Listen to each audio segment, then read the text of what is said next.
And something that you were just bringing my attention was that you actually, this is like your first, big hurrah that you get to do, and how, what an honor. But it was kind of weird that, I guess Saturday someone made the call to put the information in, and of course you guys are closed it, right? Yes, we are. And yet this message still got through to you from a family member. So do you have a feeling you're supposed to be the one down there? Um, I am a person, I believe in things like there are no coincidences. That I was the one who was supposed to be out there. I was the one who was supposed to go out there and bring in certain people to come and help me. Because we keep on digging, and I would move away and start somewhere else, and then that's where we would find something that continues. So it's like my trowel, my hand is drawn to dig in a certain spot. So I don't think it's coincidence. I think something was guiding this whole thing along for me to be down there on that day. Well, me being able to see you and look at your eyes and feel that, I absolutely say 100% you are the man for the job. And interesting. It's very magical, and it's magical to actually get to meet you and talk to you about this.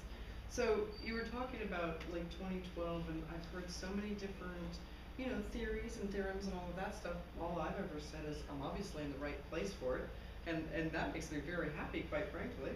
But and some people say it's a change of the era. There's going to be some changes, and not necessarily a demise or who knows? We really don't know. We will only know then, will we? Kind of like what they had the Y2K Oh thing. yeah. How could you predict anything? You have to just go through it, right? Yeah. But it is a magical place for us to be, living in, and you got to, you were able to be raised here. Yes. I didn't come here, just 8 years ago. I got here, so I've had 8 years of joy from it. But for you, what do you feel for the 2012? What are you going to be doing? Um, well, one of the things that I am actually responsible for in 2012 is to take reservations for the four overnights that we're doing at Caracol, which it's the first time that we're doing anything like this en masse. Normally, sometimes a couple of my friends or some from the office we go, we camp out overnight. This is the first time that we're allowing 100 people at once, only 100 to go, and we're gonna have a fire ceremony, a tour by Dr. Awe. So, and it's gonna be on the solstices and equinoxes, so they get to see how the E group, the observatory at Caracol, works with the alignment of the sun. So that's gonna be amazing. It's going to be a very busy year for us in archaeology. We have a lot of things planned to boost tourism, to get people to come, and the reservations are filling in quickly from as far as Australia to Germany, the US, and also from here in Belize. When I was growing up and I first heard about the 2012 thing, at first, you tend to be impressionable. You tend to believe in all the hype that's going on. And when I was away, I was studying, and the movie 2012 that came out. Yeah. At first, I was excited. I thought it's going to be amazing, and I went to see it, and I was terribly disappointed. It was a horrible, horrible movie that just blew this thing out of proportion. And then right away, I had a lot of friends in Taiwan who were asking me, "Well, you work in Maya archaeology. Like, are we all gonna die? Is the world gonna end?" I'm like, "No, it's not. It's simply the end of a calendar cycle where it goes for 13 Baktun, a cycle that began on August 13th, or some say 14th, 3114 BC, and on December 21st, and some say 23rd, that's when the cycle ends. So it's just going to be the end of one cycle, the start of another. I mean, if there's any kind of transition going on in terms of galactic, the planets lining up, or solar flares, that I think may be a bit of just a coincidence. I don't believe that the world is going to end. I think that it's a change of a cycle. What may happen is that there may be a sort of conscious awakening in some kind of people. And I tend to see it happening now, where a lot more people are becoming aware that what we see here is not it. It's not, some people can't see beyond their nose. a lot more people are getting awakened to the fact that there's more than what we see in terms of a spiritual realm going on. There are things that are guiding us. And in December 2012, I think it's going to be momentous. There's going to be some kind of a link where all the conscious, awakened people will have maybe an epiphany of where the world is taking us. To be in Belize is exciting, I think. I think so too. I always tell people I'm going to be at a major Maya site at the closing of the calendar because if the Maya did predict some kind of demise, they probably saw fit to create some kind of, let's call it like a bomb shelter for themselves. Maybe it's a giant spaceship that's buried under a massive temple, and before the sun rises, it comes up, and everyone goes in and flies away to a new planet. Who knows? So I want to be at a major Maya site when it happens, so I can jump in and say, okay, goodbye Earth, and welcome new destiny. So, but personally, I think it's just going to be a major time for us here, especially those of us who are Mayanists. It's going to be exciting, and it's going to expose a lot more of the Maya culture to people who are not very familiar with it. And for me, that's always a joy, for people to really get to know what the Maya culture is about and to not rely on a lot of hearsay and fear mongering that's going on. I like that.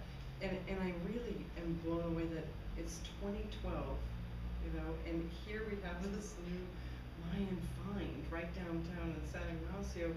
Again, to me, there's like no coincidences. It was like they were like, find me, hello. It's very interesting, and it was just because they were doing road work there, right? They right now there is a tourism development project going on downtown to make it more beautiful. So they're laying a lot of drain pipes inside, so they can eventually put all of the wires inside, so they get them off all the poles. It's going to make it more beautiful.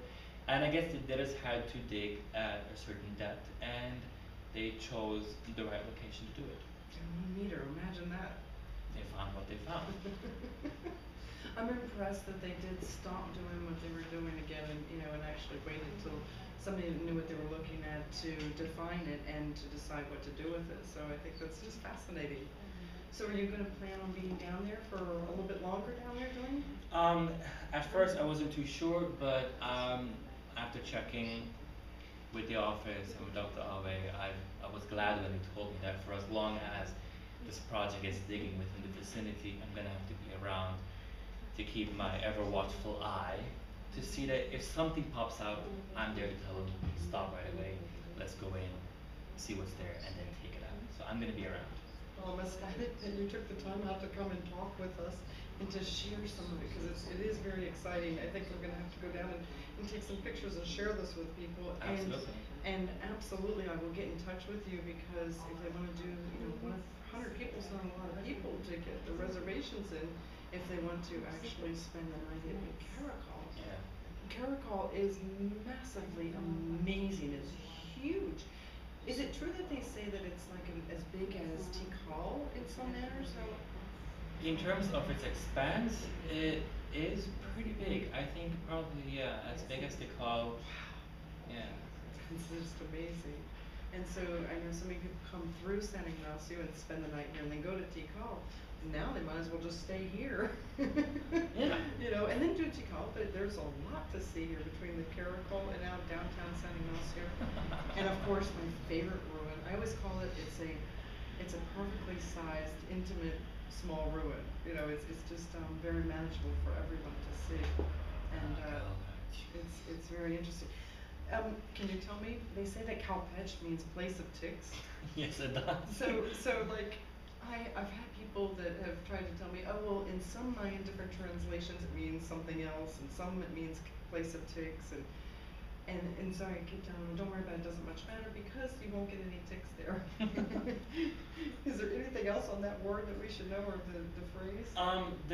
There is another explanation as to where it came from. I think the word kahal means place of, and Pech is considered to be a family name. So another explanation was that this is where the Pech family lived. Of course, the more common and more popular explanation is that a long time ago they used to have cattle pasture in the area, so we got it infested with ticks. Of course, you won't get any now. They're all gone. Which is a really good thing for people that wanna go and look at it. And Calpeche's even had more excavation going on, even since, you know, when I first came here, it was 10 years ago. And so now they've got a whole other like plaza area that they've uncovered, right? Yes, it keeps on stretching. We know that there are several plazas there, and there hasn't been work done on every single structure. And in some cases, you work on a structure, you go back the following year, and you may go deeper or work just to the left or the right of where you were, and you still keep on finding things. So Calpech keeps to, amaze us what we can find.